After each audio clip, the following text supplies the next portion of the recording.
Shabbat Shalom. It's Erev Shabbos here in Jerusalem. And, it's very, very high, intense, emotional times, here in Israel and all throughout the Jewish world. There's been thousands of airstrikes throughout Gaza. And there's a slow sentiment of people, judging us for judging the Jewish people, judging us for defending ourselves. And, since the exile, since the destruction of the temple, over 2,000 years ago, we've been in a position of not being empowered, right? We've been in a situation where, we've had to live under oppressive regimes. We've been the minority. A lot of times when you see, the experience of black Americans, in the United States, that gives an insight, a small insight to what has been for Jews for thousands of years being subjugated by cruel and oppressive regimes and rulers. And so the idea has been embedded inside of us for thousands of years, for hundreds of years, that, Jews should accept whatever comes along with that, right? A lot of African Americans can relate to that, right? So black people, should just accept being a second-class citizen, right? We should accept it, right? It's the way it is. It's the way America was designed, right? And that idea, is a byproduct of what the Jewish people have been treated like in experience. They're the original minority group, right? They're the OGs. And so I want to, remind everybody about two really big ideas inside of the Torah that should give us strength through this process of understanding who we are. And understanding that we have a right to defend ourselves and we have a right to be treated as equals. America, we had the 9/11, right? And President Bush, he woke up one morning and said God told him to go into Iraq because there's weapons of mass destruction, right? 2 towers, were knocked down. And he went in there, and it turned out that we never found weapons of mass destruction, right? There was protest, but people moved past it. There's many experiences where, me being an American, that America has defended ourselves. Hiroshima, there's been different experiences. What's happening in Gaza is nowhere close to any of these things, right? It's nowhere close of what happened in Iraq, in Afghanistan. It's no connection to, dropping, an atomic bomb on the people of Hiroshima. Nothing to do with that, right? We're just talking about air assaults to be able to stop terrorism from firing rockets at Israeli children, and militia groups that are focused on the raping and the murdering of women and children. So there's in the Torah, which is forever for all times, there's in Torah portion Vayishlach. It talks about the Dinah being raped, right? Right, interesting, right? Dinah being raped, and so happens it was in Shechem, which is in the south, the southern part of Israel, right? I was just there, right? Had the merit to visit Yosef HaSadiq, his kever, very, very huge light. And there was a big discussion between Yaakov and the sons, right, about how to deal with it, right?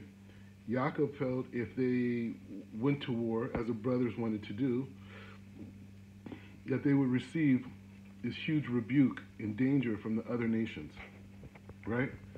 So Yaakov didn't, he was thinking in this frame of diplomacy, right? This is kind of like the outlook that the Jews have had to really live underneath, or Israel specifically since the Obama administration, right? Where we had to really hold back our strength in dealing with issues for a lot of geopolitical issues that also brought security and prosperity to the state. So that was one issue. Then the brothers have it. So what ultimately happened? Everyone knows this Torah portion. They went and they talked to them, and they let them believe that everything was all good, and they circumcised them. And on the most intense day of the circumcision, of the pain of the circumcision, they attacked, right? They attacked, they wiped them all out. Now, I don't know if this is Rav Kook, okay? Rav Kook in blessed memory, one of the great Gedolim of Eretz Israel. So please forgive me if this is not in his name, but I think it is.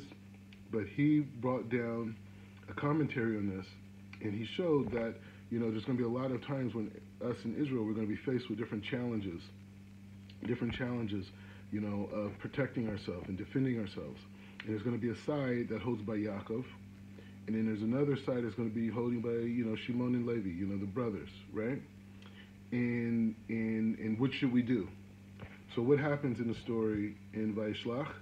What happens is that the Midrashim brings us down that when the other nations came by later on after Israel, wiped out their enemies, they came by and they saw these people, these corpses, and they saw that they were all circumcised, right?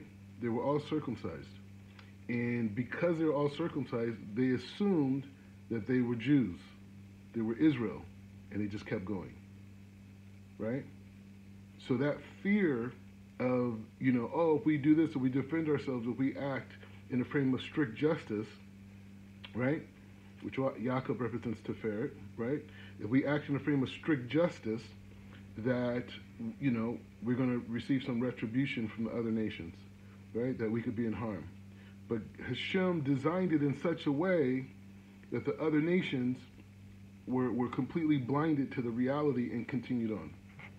So as we, go through this process of eliminating our enemies, we all have Rachmanis, we all have mercy on all the innocent people of Palestine who've been abused and also raped and also have families and murdered by also Hamas that, unfortunately are under the reshus of the control of the enemy, and many of them also have perished.